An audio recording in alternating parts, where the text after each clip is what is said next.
Avant de plonger dans cette histoire bouleversante, abonnez-vous à la chaîne et activez la cloche pour ne jamais manquer nos enquêtes criminelles les plus fascinantes. Aujourd'hui, nous revenons sur une affaire vieille de 50 ans, une affaire classée, mais dont la résolution a enfin apporté un soulagement à une famille brisée. Nous sommes en Lorraine, en 1970. Une région paisible, connue pour ses forêts denses et ses villages tranquilles. Pourtant, ce calme apparent a été brutalement interrompu par la disparition mystérieuse de Jean-Pierre Lemoine, un jeune homme de 23 ans, fils unique de la famille Lemoine. Ce jour-là, comme tant d'autres, il avait promis de revenir pour le dîner familial. Mais il ne rentra jamais. La famille, plongée dans l'angoisse, alerta la gendarmerie locale. Les recherches furent immédiates. Des dizaines de volontaires parcoururent les routes, les champs et les bois alentours. Pourtant, aucune trace de Jean-Pierre ne fut trouvée. Les mois passaient, les saisons changeaient, et l'espoir commençait à s'amenuiser. Les enquêteurs, confrontés à un silence glaçant, furent contraints de classer l'affaire faute de preuves. La douleur et l'attente de la famille. Pour les Lemoine, chaque jour qui passait était un supplice. La mère, Martine, refusait de croire à la mort de son fils, convaincue qu'il finirait par revenir. Son père, Henri, alternait entre colère et désespoir, se reprochant de ne pas avoir su protéger son enfant. Les années devinrent des décennies, et pourtant aucune nouvelle. Dans les villages voisins, la disparition de Jean-Pierre devint une légende locale. Certains murmuraient des hypothèses, fugue, accident, enlèvement. Mais aucune n'avait de preuves tangibles. Chaque hiver, le silence de la forêt semblait répondre aux questions des habitants. Les premières pistes et les erreurs d'enquête.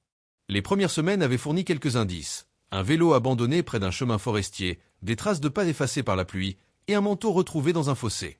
Les gendarmes avaient interrogé des dizaines de témoins, mais les réponses étaient confuses, parfois contradictoires.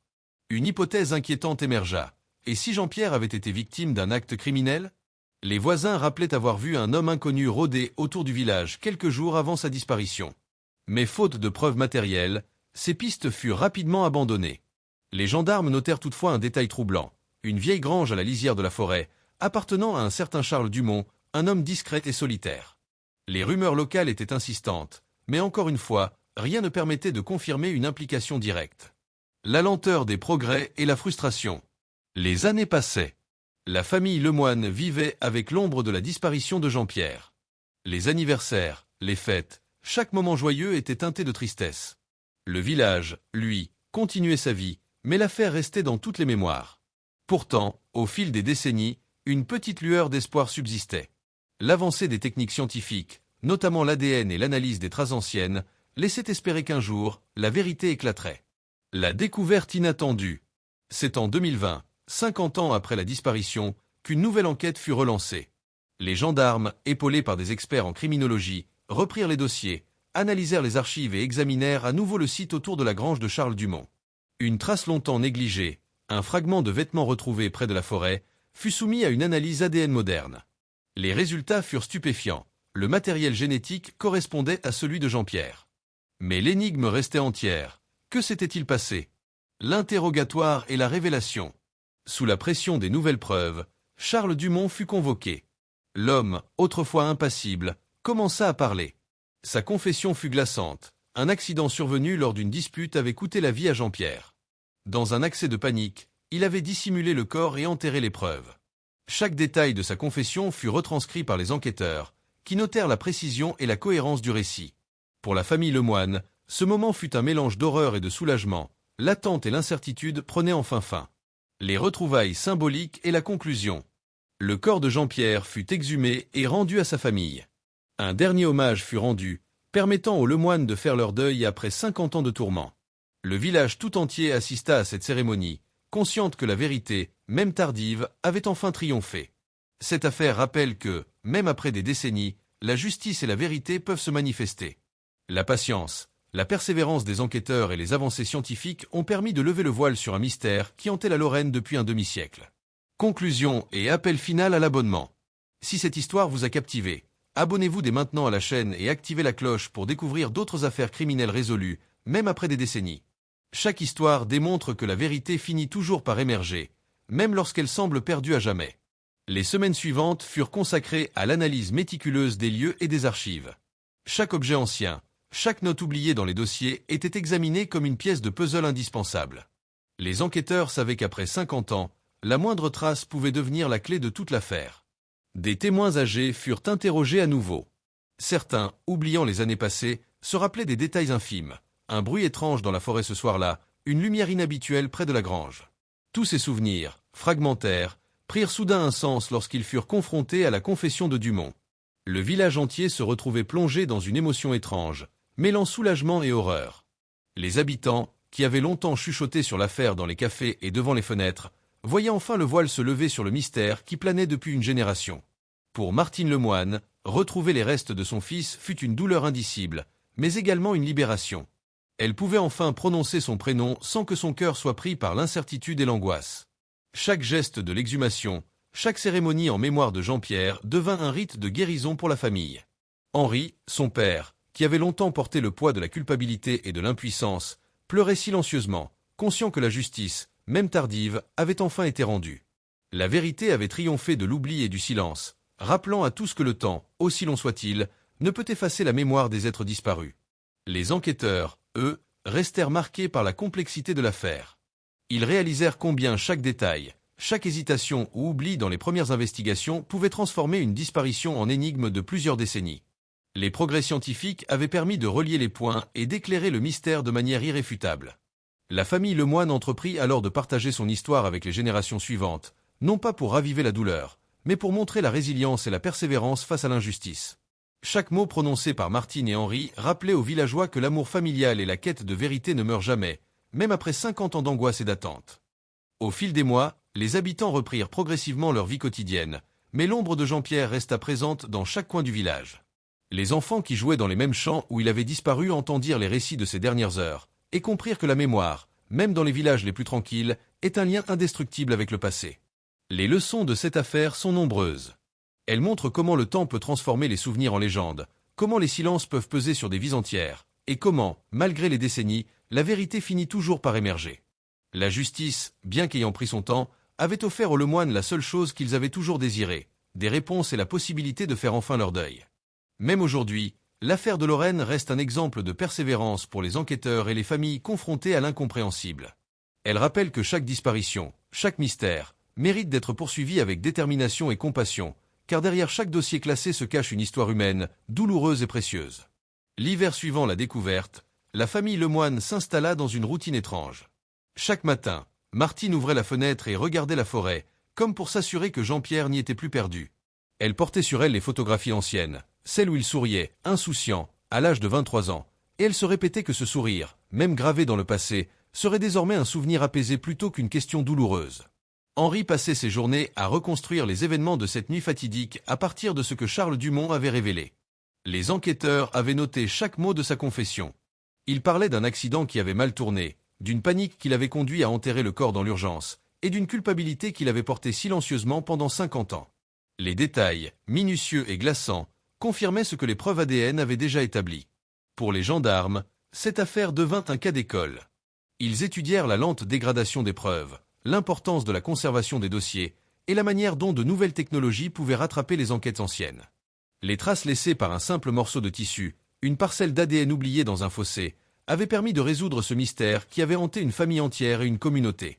Le village, de son côté, ne fut jamais tout à fait le même. Les habitants se souvenaient des murmures dans les rues, des regards inquiets et des rumeurs qui avaient circulé pendant des décennies. Mais désormais, ils parlaient aussi de courage, de patience et de persévérance. L'histoire de Jean-Pierre devint un rappel que chaque disparition mérite une quête infatigable de vérité, et que le temps, aussi long soit-il, ne peut effacer la mémoire des êtres aimés. Martine et Henri entreprirent un voyage émotionnel à travers la Lorraine, visitant les lieux où Jean-Pierre avait été vu pour la dernière fois. Chaque sentier, chaque arbre, chaque rivière leur racontait une histoire différente, mais tous converguaient vers un sentiment, la paix venait enfin de s'installer dans leur vie. Ce chemin de réconciliation avec le passé était douloureux, mais nécessaire. Les amis proches et les voisins qui avaient participé aux premières recherches furent invités à une cérémonie intime pour honorer la mémoire de Jean-Pierre. Chacun se remémorait les efforts faits, les nuits passées à chercher, l'espoir ténu qui refusait de disparaître. Les émotions étaient fortes, et les larmes coulèrent librement. Mais ce jour-là, le soulagement l'emporta sur le désespoir. L'affaire devint également un catalyseur pour la justice et la prévention. Les enquêteurs utilisèrent ce cas pour sensibiliser sur l'importance de revisiter les dossiers classés, sur la manière dont des avancées scientifiques pouvaient transformer des mystères insolubles en conclusions définitives, et sur le rôle crucial de la mémoire collective dans la résolution des crimes. Martine, dans un geste symbolique, planta un arbre à la lisière de la forêt où son fils avait disparu. Chaque printemps, lorsque les bourgeons apparaissaient, elle se souvenait que la vie continuait, que l'amour d'une mère pouvait survivre à l'absence, et que la vérité, finalement révélée, avait un pouvoir de guérison insoupçonné. Henri, de son côté, écrivit un journal, retraçant chaque étape de l'affaire et chaque émotion ressentie. Il voulait que l'histoire de son fils soit connue, non pas comme un simple fait divers, mais comme un témoignage de persévérance, de justice et de résilience humaine. Chaque page était emplie de douleur, mais aussi de gratitude envers ceux qui n'avaient jamais abandonné. Avec le temps, la famille Lemoine commença à se reconstruire, mais les cicatrices restaient visibles. Chaque objet de la maison, chaque photo, chaque vêtement de Jean-Pierre évoquait un mélange de tristesse et de réconfort. Martine se surprenait parfois à parler à son fils disparu, comme si la confession de Dumont lui permettait de renouer un lien, même fragile, avec lui. Charles Dumont, de son côté, fut jugé. La justice, attentive aux circonstances et à la sincérité de sa confession, décida d'une peine adaptée, prenant en compte le temps écoulé et les motivations de sa dissimulation. Pour les Lemoine, voir l'homme qui avait détruit leur vie confronté à la loi fut une étape douloureuse mais nécessaire. Ils ressentirent un étrange mélange de colère, de soulagement et de libération. Le village, longtemps muet sur l'affaire, organisa une veillée en mémoire de Jean-Pierre. Les habitants se rassemblèrent dans l'ancienne école, un lieu qu'il avait fréquenté enfant. Les récits se succédaient, chacun racontant ce qu'il avait vu, entendu ou ressenti cette nuit-là, ou au fil des années. Le souvenir de Jean-Pierre, jusque-là marqué par la peur et l'incertitude, fut transformé en hommage à sa vie et à sa mémoire. Les enquêteurs, eux, publièrent un rapport détaillé sur l'affaire, expliquant les erreurs initiales, les pistes abandonnées trop tôt et la manière dont la technologie moderne avait permis de résoudre un mystère vieux de 50 ans. Ce document devint une référence pour les nouvelles générations d'enquêteurs, rappelant que chaque disparition mérite attention et persévérance, peu importe le temps écoulé. Pour Martine, chaque jour était désormais un mélange de peine et de gratitude. La douleur de la perte restait, mais elle avait trouvé des réponses, et avec elle, une forme de paix. Elle se rendait souvent sur la tombe de son fils, déposant des fleurs, parlant doucement, comme pour sceller un lien qui la soutiendrait toute sa vie. Henri, quant à lui, s'investit dans le soutien aux familles confrontées à des disparitions non élucidées. Il racontait son histoire, expliquant le long chemin de l'attente, de l'espoir, puis de la révélation, et comment la patience, combinée à la persévérance de la justice, pouvait enfin apporter la lumière dans les ténèbres. Les proches de Jean-Pierre continuèrent à se réunir, partageant souvenirs et émotions. Chaque anniversaire, chaque Noël ou fête d'école était désormais teinté de mémoire et d'affection, mais aussi d'un soulagement infini. La vérité, si longtemps cachée, avait permis de clore un chapitre douloureux et de reconstruire, lentement, des vies brisées. L'affaire de Lorraine de 1970 reste aujourd'hui un exemple marquant pour tous. Même lorsque les dossiers sont classés, lorsque le temps semble avoir effacé toute chance de réponse, la vérité peut surgir. Les progrès scientifiques, la persévérance humaine et la mémoire des familles permettent, parfois, de transformer un mystère en justice et en réconciliation. Dans chaque village de Lorraine, certains se souviennent encore de Jean-Pierre. Sa disparition et sa réapparition dans l'histoire judiciaire rappellent à tous que la patience et la foi en la justice sont des forces capables de traverser les décennies. L'histoire des Lemoine, enfin éclaircie, restera à jamais un symbole de résilience, d'amour familial et de quête incessante de vérité. Les jours qui suivirent la confession de Charles Dumont furent les plus intenses émotionnellement pour la famille Lemoine. Chaque détail de ce qu'il avait raconté revenait sans cesse dans leurs esprits. Les gestes, les paroles, la peur et la panique de cette nuit fatidique. Martine se souvenait avec horreur des descriptions de Dumont, mais aussi avec un étrange sentiment de soulagement. Elle savait enfin ce qui s'était passé, et ce savoir, bien que douloureux, lui permettait de mettre fin aux décennies d'incertitude. Henri assista à chaque audience du procès, silencieux mais attentif. Il voyait dans les yeux de Dumont la honte et la peur, et réalisait que la vérité, si longtemps cachée, avait maintenant un poids légal. Lorsque le juge prononça la sentence, un mélange de soulagement et d'épuisement émotionnel envahit Henri. La justice, bien que tardive, avait enfin été rendue, et pour la première fois depuis 50 ans, il sentit un poids se lever de ses épaules. Martine et Henri organisèrent ensuite un hommage solennel pour Jean-Pierre. Le village tout entier y participa. Les habitants déposèrent des fleurs et des bougies sur le lieu où le corps avait été retrouvé. Les souvenirs affluèrent, les larmes coulèrent librement, et pourtant, au milieu de la douleur, il y avait une profonde reconnaissance. Les Lemoine pouvaient enfin dire adieu à leur fils, et la communauté rendait hommage à une vie tragiquement interrompue mais jamais oubliée. Les enquêteurs expliquèrent publiquement comment la persistance, les avancées scientifiques et la réévaluation des preuves avaient permis de résoudre l'affaire. Ce fut un moment d'éducation pour tous, rappelant que chaque disparition non résolue mérite une attention renouvelée et qu'aucun détail n'est jamais vraiment perdu. Les jeunes policiers présents comprirent que derrière chaque dossier, il y a des vies humaines et des familles entières qui attendent, parfois pendant des décennies, des réponses. Martine planta un arbre en mémoire de son fils, symbole de vie et de renouveau. Chaque année, elle y déposait une fleur et restait en silence quelques minutes, parlant doucement à Jean-Pierre comme si elle pouvait encore sentir sa présence. L'arbre grandissait lentement, rappelant que malgré la tragédie, la vie continue et que l'amour familial transcende le temps et la douleur. Henri, quant à lui, écrivit un livre retraçant les 50 années de recherche et de souffrance. Il y décrivit chaque moment, chaque émotion, chaque doute et chaque espoir qui avait accompagné la famille. Son récit devint un témoignage poignant de persévérance, de foi en la justice et de résilience face à l'inconnu. Le livre fut partagé avec des familles confrontées à des disparitions similaires, apportant un message d'espoir et de courage. Avec le temps, la famille Lemoine retrouva une forme de normalité. Les souvenirs de Jean-Pierre, bien que douloureux, devinrent des témoignages précieux d'amour et de mémoire. Les anniversaires, les fêtes et les réunions familiales étaient désormais des occasions de célébrer sa vie plutôt que de se lamenter sur sa disparition. Le village de Lorraine conserva cette histoire comme un rappel vivant de la patience et de la persévérance. Les habitants racontaient encore les événements, mais désormais avec un sentiment de clôture et de justice rendue. La disparition de Jean-Pierre, autrefois source de peur et de murmures, était devenue un symbole de vérité et de résilience humaine. Les Lemoine apprirent que, même après un demi-siècle, la justice peut rattraper les injustices du passé, et que l'amour familial est capable de survivre à l'attente la plus longue et au silence le plus cruel. Leur histoire inspira des générations, montrant que la vérité finit toujours par éclater, et que l'espoir, même fragile, ne doit jamais être abandonné. Enfin, dans le calme de leur maison, Martine et Henri pouvaient se tenir la main et regarder l'horizon, conscients que la tragédie avait laissé place à la paix. Le souvenir de Jean-Pierre continuerait de vivre dans leur cœur, dans leur communauté et dans chaque personne qui avait suivi cette affaire. La Lorraine, avec ses forêts et ses villages, portait désormais un témoignage de justice, de mémoire et de résilience, rappelant que même les mystères les plus anciens peuvent trouver leur résolution. Avec le temps, la maison des Lemoine devint un sanctuaire de souvenirs. Chaque objet, chaque photographie de Jean-Pierre était soigneusement conservée. Martine avait l'habitude de passer des heures à feuilleter de vieilles lettres et des albums photos, se rappelant les sourires, les éclats de rire et les instants de bonheur partagés avec son fils. Même dans la douleur, ces souvenirs apportaient un réconfort inattendu. Les nuits restaient longues et silencieuses, mais elles n'étaient plus marquées par l'angoisse. Martine se levait parfois au milieu de la nuit pour observer les étoiles, murmurant à son fils disparu qu'il était enfin retrouvé, que la vérité avait triomphé et que l'amour familial n'avait jamais faibli. Henri, quant à lui, se promenait dans les bois environnants, revivant chaque pas qu'il avait fait des décennies auparavant, chaque piste suivie, chaque espoir et chaque désillusion. La communauté locale continua de se rassembler, non plus dans la peur ou le doute, mais dans la mémoire et le respect. Les voisins parlaient de la persévérance des Lemoine, de leur capacité à traverser 50 années de silence et d'incertitude, et de la façon dont l'enquête moderne avait enfin rendu justice. Pour eux, Jean-Pierre n'était plus seulement une victime oubliée, mais un symbole vivant de résilience et d'espoir. La science et la technologie, longtemps absentes de l'affaire, prirent maintenant une place centrale dans le récit.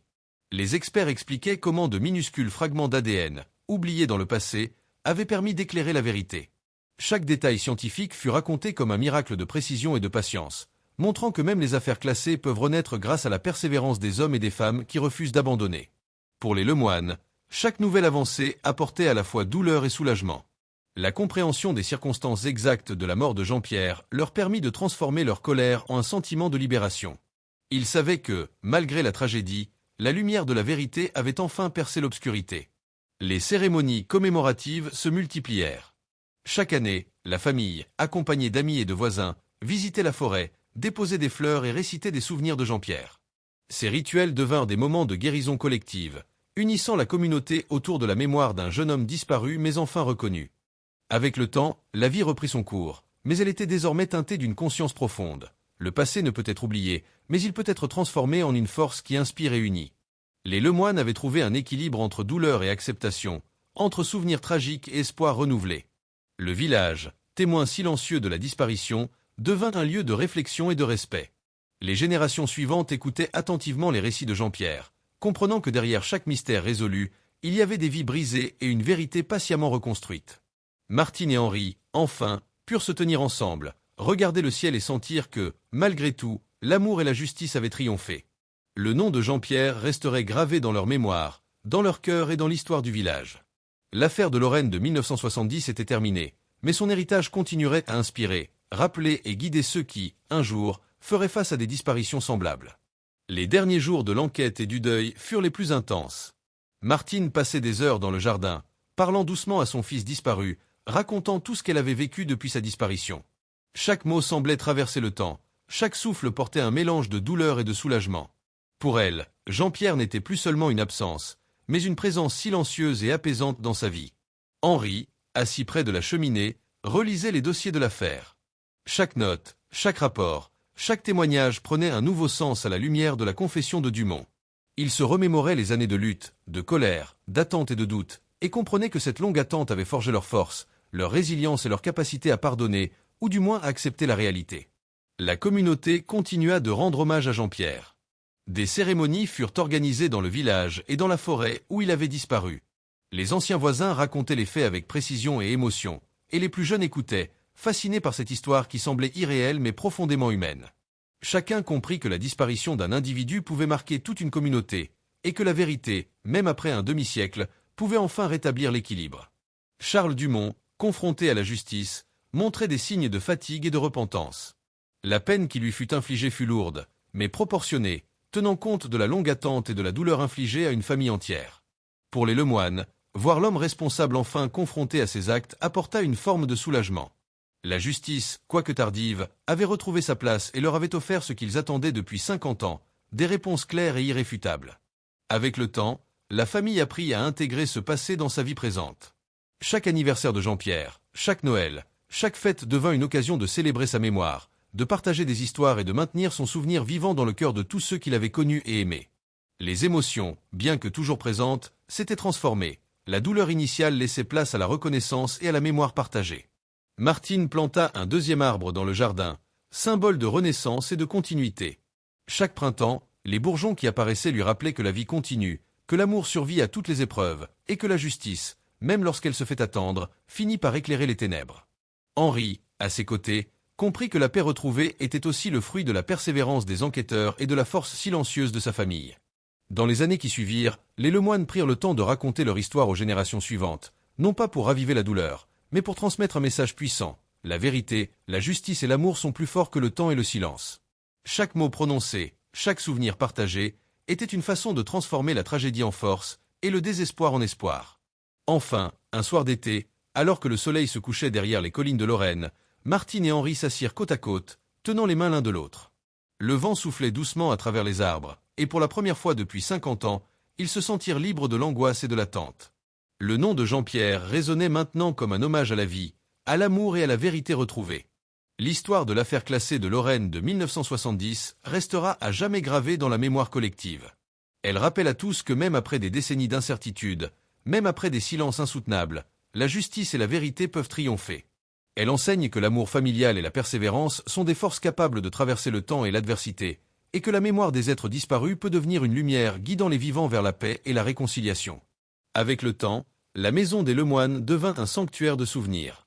Chaque coin portait l'empreinte de Jean-Pierre, sa chambre conservée presque intacte, ses affaires soigneusement rangées, et les photos accrochées au mur racontant une vie trop courte mais profondément aimée. Martine passait souvent des heures à feuilleter les albums, revivant chaque sourire, chaque éclat de rire, chaque moment partagé. Ces souvenirs n'étaient plus un poids, mais une source de réconfort et de force. Henri, quant à lui, continuait à parcourir les lieux où Jean-Pierre avait été vu pour la dernière fois. Chaque arbre, chaque sentier, chaque rivière lui rappelait les années d'incertitude et de désespoir, mais aussi les instants de courage et de persévérance. La forêt, autrefois symbole de peur et de mystère, était devenue un lieu de mémoire et de respect, où la vérité avait enfin trouvé sa place. Le village entier commença à intégrer cette histoire dans sa mémoire collective. Les anciens racontaient encore les événements aux plus jeunes, mais désormais avec un sentiment de clôture et de paix. Jean-Pierre n'était plus seulement un nom associé à une disparition tragique, mais un symbole de résilience, de justice tardive et de persévérance humaine. La science et la technologie, longtemps absentes de l'affaire, étaient désormais célébrées pour leur rôle décisif. L'ADN retrouvé sur un fragment de vêtement, la réévaluation minutieuse des preuves et la patience des enquêteurs avaient permis de lever le voile sur un mystère vieux de 50 ans. La combinaison du travail humain et des avancées scientifiques avait triomphé du temps et de l'oubli. Martine planta un troisième arbre près de la maison, symbolisant l'espoir, la renaissance et la continuité de la vie. Chaque printemps, les bourgeons qui apparaissaient semblaient murmurer le nom de Jean-Pierre, rappelant à sa famille que l'amour ne meurt jamais et que la vérité finit toujours par émerger, même après des décennies. Henri acheva son livre relatant l'ensemble de l'affaire. Chaque page était emplie de souvenirs, de souffrances, de détails de l'enquête et de réflexions sur la justice et la mémoire. Son récit devint un témoignage universel. Même dans les moments les plus sombres, la persévérance et la quête de vérité peuvent transformer la douleur en force et l'absence en souvenir vivant. Les cérémonies commémoratives annuelles devinrent un rituel partagé par la communauté. Les voisins, anciens et nouveaux, se rassemblaient pour honorer la mémoire de Jean-Pierre, se souvenant des efforts de la famille et des enquêteurs, et témoignant que le temps, malgré tout, ne peut effacer la mémoire des êtres aimés. Enfin, Martine et Henri purent s'asseoir côte à côte, observer le soleil couchant sur les collines de Lorraine et ressentir une paix qu'ils n'avaient jamais connue auparavant. Le vent portait les murmures des souvenirs, les éclats de rire passés et la promesse que l'amour et la vérité peuvent survivre à toutes les épreuves. L'histoire de l'affaire classée de Lorraine de 1970, résolue après 50 ans, restera à jamais gravée dans les mémoires. Elle rappelle que la justice, même tardive, peut apporter la réconciliation, que l'amour familial transcende les décennies, et que la vérité, un jour, finit toujours par triompher. Les années passèrent, mais la mémoire de Jean-Pierre resta vivante dans chaque geste, chaque parole et chaque regard des Lemoine. Martine continuait de se promener dans les bois environnants, parfois seule, parfois accompagnée d'Henri, et chaque arbre, chaque sentier semblait lui raconter l'histoire de son fils. La douleur de la perte avait évolué. Elle n'était plus une cicatrice ouverte, mais une trace douce amère qui lui rappelait l'amour inébranlable et la force silencieuse de leur famille. Henri, lui, prenait soin des archives et des souvenirs, veillant à ce que l'histoire ne soit jamais oubliée. Il partageait avec les nouvelles générations du village la chronologie de l'affaire, les erreurs et les réussites, et la manière dont la persévérance avait permis de lever le voile sur 50 ans de mystère. Pour lui, chaque mot transmis était un acte de mémoire et d'éducation. La communauté, marquée par cette affaire, avait changé. Le village n'était plus seulement un lieu de vie quotidienne, mais un espace où la mémoire collective prenait une valeur sacrée. Les habitants se souvenaient que derrière chaque dossier classé, derrière chaque disparition, il y avait des vies, des émotions et des vérités qui méritaient d'être révélées. L'affaire de Lorraine devint ainsi une légende locale, non pas comme une tragédie oubliée, mais comme un témoignage de résilience, d'amour et de justice. Martine et Henri participaient désormais activement à des associations de soutien aux familles de disparus. Ils partageaient leur expérience, offrant écoute, conseil et espoir à ceux qui vivaient encore l'incertitude.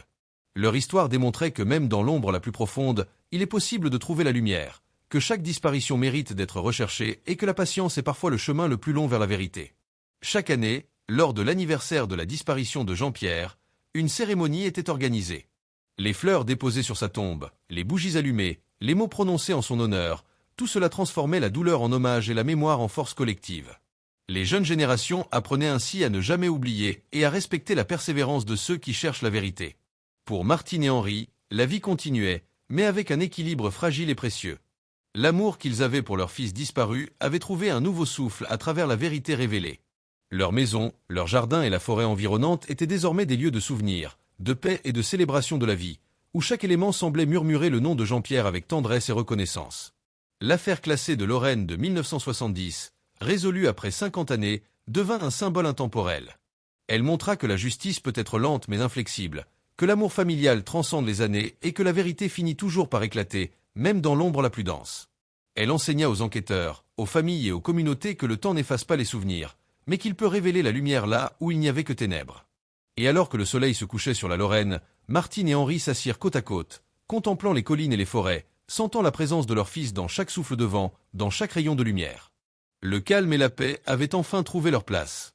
Après 50 ans d'attente, de doute et de douleur, la vérité avait été révélée, et l'amour familial avait triomphé du silence et de l'oubli. Au fil des années, Martine et Henri se rendirent compte que l'histoire de Jean-Pierre avait transformé leur vie et celle du village. Chaque visite à la tombe, chaque cérémonie commémorative, chaque échange avec des familles confrontées à des disparitions les rappelait à la force de la mémoire et au pouvoir de la vérité. La douleur initiale s'était muée en une énergie silencieuse, une capacité à aider les autres, à transmettre l'espoir et à rappeler que la persévérance peut triompher de l'injustice et de l'oubli. Le village de Lorraine, marqué à jamais par cette affaire, conserva les souvenirs de Jean-Pierre dans ses traditions locales. Les anciens racontaient son histoire aux enfants, non pas pour leur faire peur, mais pour leur apprendre le courage, la patience et la valeur de la vérité. Les rues, les forêts et les champs portaient encore l'écho d'une tragédie qui s'était transformée en leçon de vie et en symbole d'endurance humaine. Martine et Henri comprirent que la paix ne signifiait pas oublier. Au contraire, elle signifiait honorer la mémoire de leur fils, se souvenir de sa vie et continuer à vivre malgré l'absence. Chaque sourire, chaque instant de bonheur partagé dans la famille était désormais teinté d'une conscience nouvelle. La vérité et l'amour peuvent survivre aux plus longues périodes de silence et de doute. L'affaire de Lorraine de 1970 devint un exemple étudié dans les écoles de criminologie et les programmes de formation des enquêteurs. Les experts soulignaient l'importance de la réévaluation des preuves, de l'application des technologies modernes et de la persévérance des familles.